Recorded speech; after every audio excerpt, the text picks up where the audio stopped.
guys, welcome back to my channel. Thank you so much for liking this video.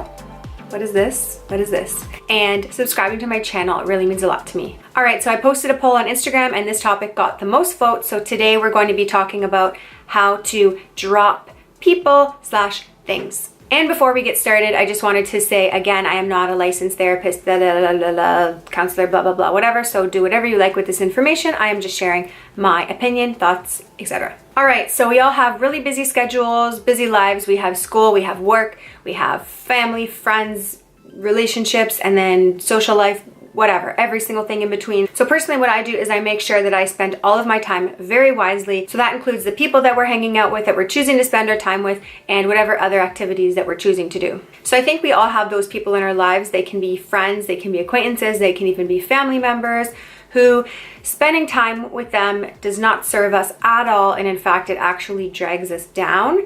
And then also, I should have split this into two videos, but I'm just going to do it in one. And then also there's these like extracurricular activities, doesn't even have to be that, it could be school or work, where in some situations it really drags us down and it is unnecessary. All right, so I'm just going to start with friends. Again, it's not necessarily friends, but it could be friends, family, acquaintances, just those people that are dragging us down, sucking the life out of us, making us very negative. They're people that we shouldn't be spending as much time with them, or we shouldn't be spending any more time with them. All right, so the way that I identify who these people are in my life is I pay attention to how I'm feeling after we hang out. So after I finish hanging out with that person, if I just feel like completely emotionally, mentally drained, the life has been sucked out of me, or I feel very negative, that's not a good thing.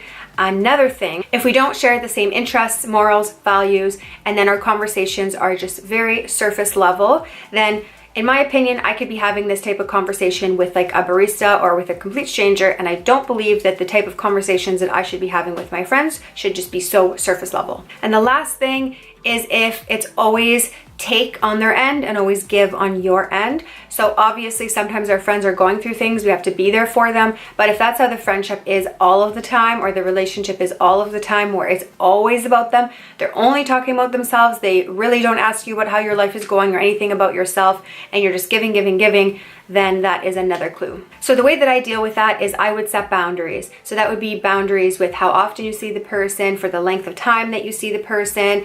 So for example, if they're asking you to hang out every other day, then for myself personally, I would just say I'm only available on this day. So I only give them one day out of the week. And then when they say, great, what are you doing at 5 o'clock? And I'll say, perfect, 5 o'clock is great. I just have to be home by 7. Another thing is where you're seeing the person. So if you're inviting them over to your house, it's very awkward to kick someone out of your house. And if you're going to their house, it's a little bit even more awkward to leave. So I just feel like it's the best to be like, I'll just meet you at Starbucks. So that way you're controlling when you see them, where you see them, how long you see them, and therefore you're limiting that negativity and that like drainage in your life. Another thing though is that this could be an extremely toxic person where you feel like you don't even want to limit your time and set boundaries with them. You're just like, I can't even be this person's friend anymore because it's affecting you so much. I've definitely had to do this before where I've had to end a friendship, and the way that I personally do it is that it's kind of like a breakup, like a good breakup. So it's more along the lines of, right now, this friendship is not working for me. I don't feel that we're on the same level anymore, and I don't think that this is benefiting either one of us, or this is affecting me negatively, so I'm going to have to step away. However, I'm always going to care for you, and if you ever need anything in the future, you can always feel free to reach out to me. But at this point right now, I do need to separate myself. And this is not about being selfish and being like picking apart every single person and being like, they're not benefiting me, they're not serving me anymore, I'm not getting anything from them. It's not about that. It's just about taking care of yourself, and if it's completely draining and it's really negatively impacting you, then you do have to look out for your best interests. And that's also because if your own cup is empty, how are you supposed to be filling other people's cups? All right, now I'm moving on to things. So this could mean a variety of things. This could be like a certain class that you're taking in school, it could be where you work, it could be extracurricular activities, it could be where you volunteer, whatever, something in your community. It could be so many different things. That's why it's awkward when I'm like dropping people and things. So for me, when I think of this, I think of, I was taking this continuing education class for school, and I was also taking these additional public speaking classes. And I just realized that I had outgrown these things and that they were no longer serving me. And the only reason why I was staying was because I felt bad and because I made friends with people in the class, which is not a reason to stay because you feel bad. And the same goes for this. I just really paid attention to how am I feeling after the class. And for me, I just felt like I'm completely drained. I feel so negative. I do not look forward to this at all. I'm not learning anything. It's not serving me anymore. Why am I staying? So basically the same thing. I just had to say at this point in my life, this is no longer working for me.